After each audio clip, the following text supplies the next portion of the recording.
When you have your Pindex cast in base, and you made it using the boxing wax and beading technique, where you use the red boxing wax and the white clear rope wax to bead the cast in the base area, you're going to have to first remove these waxes before you can start to separate the base from your cast. Remove the red wax by simply going around it with your hands. Now, the beading wax or the clear rope wax can be a little harder to remove, so we're going to use a lab knife, get underneath it, and simply try to remove it without damaging the cast or the base. While scratching the base is okay, you really don't want to damage your casts, and you certainly want to be careful here because if your lab knife slips, you could cut off a cusp tip or damage your cast in some way, which requires you to redo this entire long process. So having gotten most of it out, I'm now going to try to separate it with my hands, but I can't. And this is because they are pretty much locked in. In order to start making the separation, I'm going to place the cast and the base on something soft like that bag of lab coats you can see below, place my large lab knife in between them, and tap on it gently with the wooden handle of a spatula or something like that.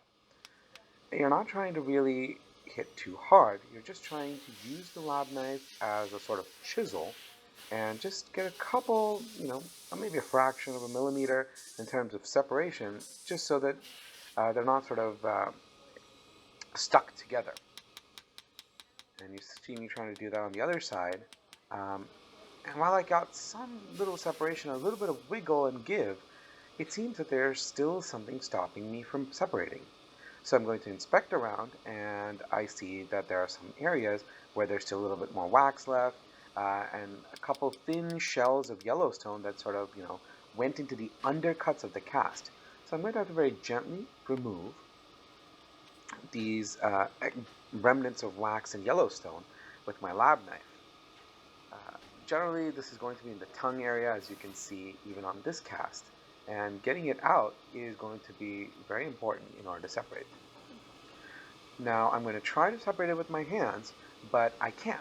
So I'm going to take my lab knife and start prying it from one side, then the other, and now I should be able to separate it, and voila! The cast comes out, the pins are untouched and unharmed, and make sure to pull the cast straight up. Now we have to cut out the lingual or palatal area, and we use this long sharp burr that's located in the top right corner of your purple burr block. We're going to start making the cut from the bottom of the cast in order to create an outline of the area that we're trying to cut out. The most important thing here is to make sure that your cut is far enough away from the pins such that the pins won't break, or the pins are not at risk of breaking through the little shell of stone that you've left around it. So as you can see, I'm leaving maybe 3-4 millimeters of stone between the pins and where I place my cuts.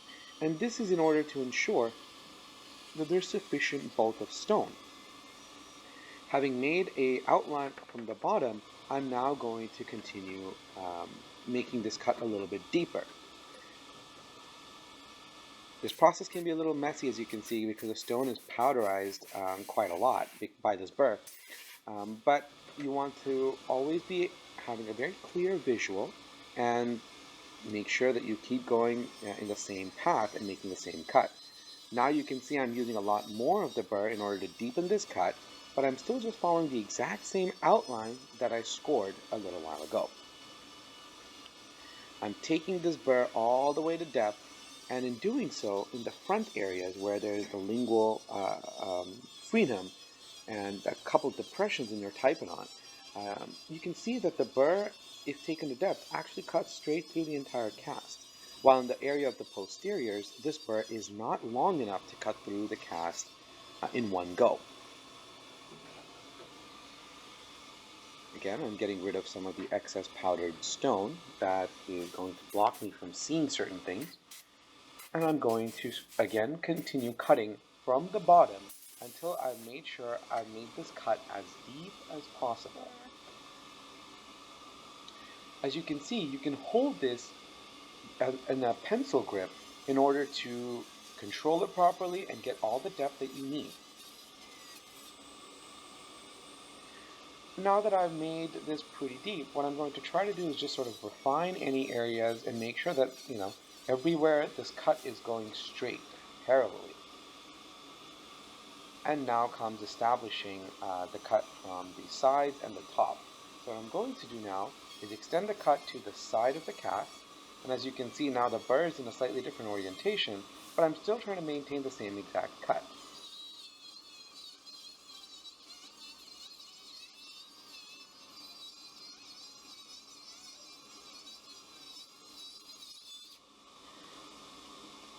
Okay. A little bit more to refine because now I'm going to start going from the top. And the idea is to go from the top, again, score your cut, and then make it a lot deeper. And if you can connect with your cut from the bottom, you will be able to very easily cut out this area. A lot of people like to use this large lathe that's in our lab with a large rounded football burr to cut and trim this area. Personally, I find that method to be rather slow, and I prefer using my straight attachment with this burr.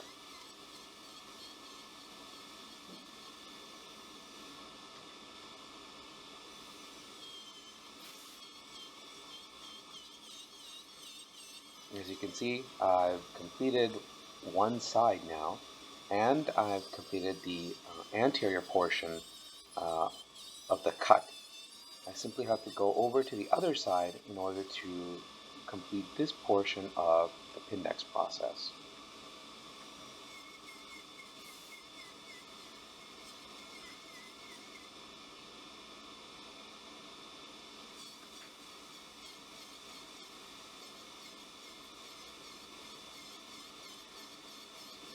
A question that often comes up here is how much is too much removal of stone? And again, you want to remove as much stone as possible, but you don't want to be at the risk of breaking any of your pins. The idea here is to make sure that you can cut through and make your dies easily, but you're not compromising the pins themselves. Having completed this cut, I'm cleaning up the area a little bit with a blast of air, and now I'm just going to knock out the tongue with my lab knife. There you have it.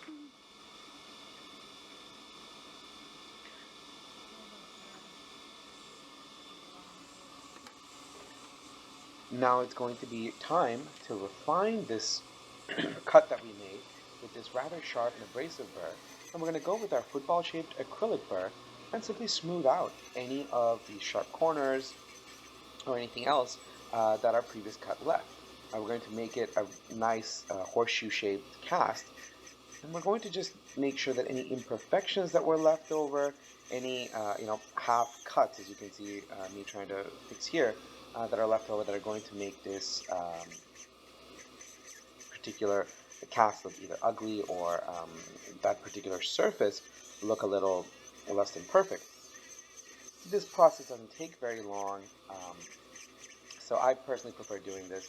It also helps me visualize where exactly I want to place the vertical cuts in order to make my dies. As you might have noticed throughout this video, all of these cuts, be it the refinement with the football burr or the actual cut with the tall, sharp burr, they generate a lot of powdered stone. So please make sure to wear a mask and have your vacuum suction unit on throughout the procedure. It is very important because you do not want to breathe in the gypsum, the powderized gypsum that is released when you're cutting through the stone. Having made things sufficiently smooth, I'm just going to clean the cast a little bit and visualize for yourself and myself that this cast is ready to be cut into dies now. And there you have it.